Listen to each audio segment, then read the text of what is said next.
Hey, Mark, you know what? What's that, Casey? We've got 365 live shows under our belt. So if somebody were to watch one show every day, they'd get through to next year before they have a repeat. And we'll still be That's a making lot of money. shows. That is a lot of shows. But before we get to that, we're going to talk a little bit about what people are doing, thinking about switching back to an ICE vehicle from an EV, or why they would even think that. But first, let's roll that title. All right. You're watching the Tesla Life Express. 2 extra shows a week. Thanks so much for joining us today here at the Tesla Life Express. We're going to talk a little bit about what's going on with this questionable story that we saw a survey from Mckinsey that came up through this Tesla Radi article that we have linked below. Of course, if you'd like to go there, you can certainly read the article as you see fit. But on this particular article, they're talking about how US, and of course they indicate US EV drivers They were the only ones are silly are enough to say this. are somewhat looks like disappointed with the EV they have. Now this is not Tesla specific. This is an EV, but 46% said that they may be likely to go back to an ICE vehicle after driving an EV for a period of time. Doesn't say how long. Doesn't say what EV they actually had. They're just saying that they've got this group of people that seem dissatisfied. Now, Casey, you and I are both part of EV groups in our local regions, and we talk to other EV owners. I know that in my circle of EV owners that I'm familiar with, I've got a 99.9% group that will never go back to a nice vehicle because the experience they've had with their EV has been spectacular compared to what they've come from. And when this article came out, again, I was kind of surprised with the number that they were flaunting of 46%. Seems kind of high. Super high. They In my they actually looked at 30,000, they say, individuals, many, and which is quite a number. I would have But surely guaranteed you it would have been lower than that. Wow. but in your EV groups that you've been a part of, have you Yeah. ever seen anything even approaching 10%? Not on these numbers. Like you said, not even 10%. What usually happens for this is we have a mixture of people that want to switch back. The first group is tragic and unfortunate.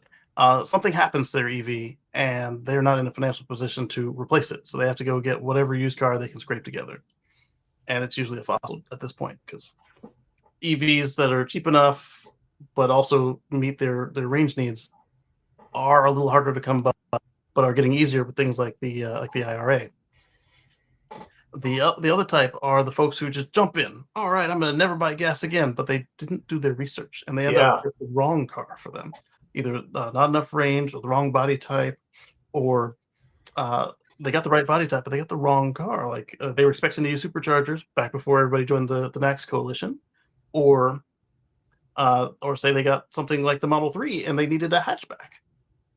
So those folks, they rather than admit wrongdoing, they're like, or not wrongdoing, but like rather than admit that they didn't do what they thought they were going to do and didn't do the research, just throw it all away. And then there's the other type that something changes on them, like where I was in the apartment for a year and a half, and right. charging in an apartment with no fixed charging sucks.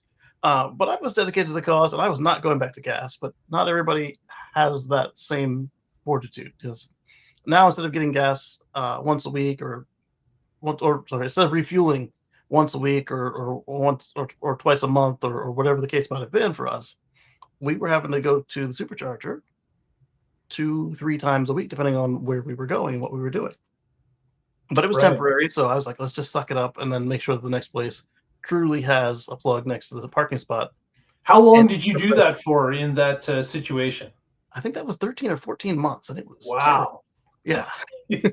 That is a lot. So it was exactly as I said. The next place did have a place to charge that was not going to be renovated on us in the middle of the place. We picked a townhouse instead of an apartment, and that one townhouse had a garage. Model X actually fit it, and so we could charge it there if we wanted to. But then we ended up parking it out in front of the garage just like we do at our building that we own, and that was fine. The other group that we find with this is kind of a split. This one is similar to the group that has something change on them. All of a sudden, somebody has to do last minute travel all the time. They don't do airplanes, and they whatever the network they're on, Electrify America, ChargePoint, Tesla, just doesn't cover their area enough, and the car that they got doesn't charge fast enough. So they got a mid range or short range or so standard range Model 3, and they really needed a long range, but they didn't need it at the time, so they saved the money. And now it doesn't supercharge as fast, and so now their trips are taking an extra 45 minutes to get all the way back up to do what they need to do. One thing to Last, clarify with this particular article yeah, is that it kind of misleads the headline yeah, talking about U.S. owners because that's the highest percentage. But the 30,000 individuals that were prompted in the survey, 29% global EV owners were likely to switch back to internal combustion. In still the some. United States, the number was worse at 46%. Now, they Yeah, don't tell you what number of that 30,000 were in the US. It could be a much smaller number, it could be an evenly spaced number. We're not really sure. But gotcha. again, that's some clarification in the article. Again, I really, outline Casey's outline of why people may look at switching back to an ICE vehicle certainly holds true. Yeah, I but just the wonder good news if, even in that though, and I think that this headline leaves these people out. So when you ask these people, all right, so what's your solution? You said that either situations changed, and except for the people who got into a crash and can't replace the car. It's like, so what are you going to do now? Like you said you love your EV, but you can't stand this, that, or the other thing that either you didn't plan correctly for or that changed on you. What are you going to do? I would say like 80 to 99.9 of the people would say, "Oh, I'm just gonna get a gas car for those one, two, three things that I need. And it's gonna be a beater, and I don't care what it's gonna be, and the insurance is gonna be cheap." And then that smaller other part is exactly like the headline implies, where, "Oh, this is the worst thing ever. I'm gonna go back to gas." And then yeah. Yeah, yeah. I think this number is somewhat inflated. I just can't see that almost 50% of people in the U.S. Would consider going back.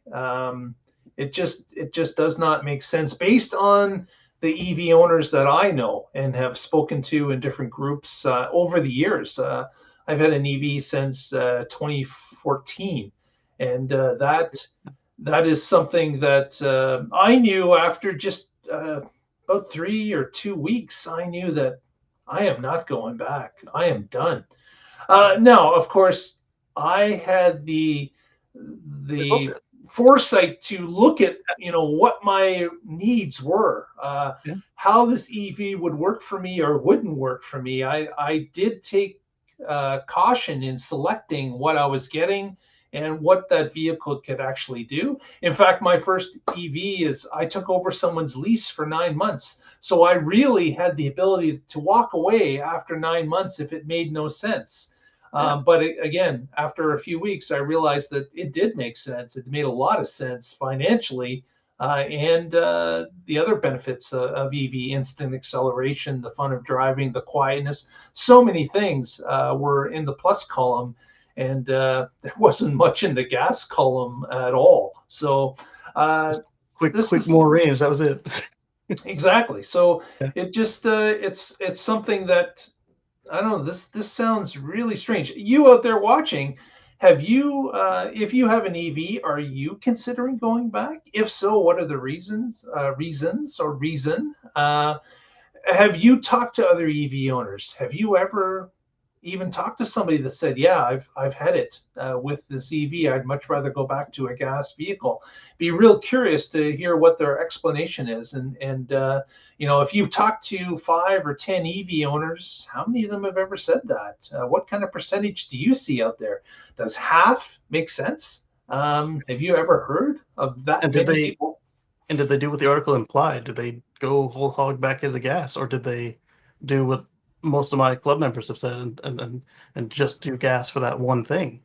Or like in my case, looking at the HP Nomads project, uh, I found out that the Model X, my Model X anyway, does not tow this thing very nicely. It'll get about 100 miles, then you got to stop to get a 90% charge, 80% charge, depending on where you're at in the network.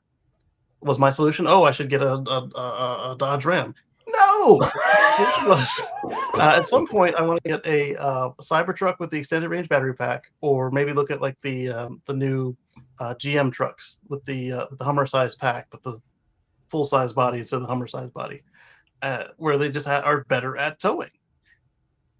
I would prefer probably to stick with the Tesla. That way, as I get in one car and the other, I don't have to relearn what all the buttons do. And I like the software updates and not having to mess with dealer service and all that. But that is my solution: is to more right fit the vehicle rather than get a gas car. So I could let's get a gas truck, but then we're doing an all solar powered, all this and that, and then we're pulling it with a diesel truck. That just wouldn't look right. So Absolutely. So yeah, it's kind of interesting that this article came out with those. And of course, once this article came out, you saw a bunch of copycat media just grabbing the headline and the story and just copying and pasting. Worse. And it's like, okay, this is just, it just seems like a farce that it's, right. These numbers are really, really high.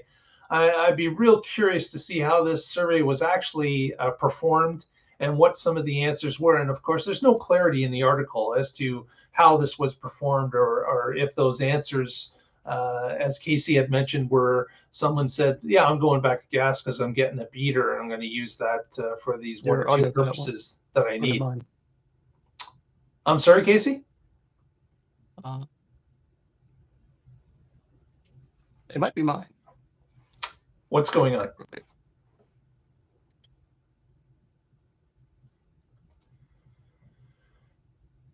No, mine's working still.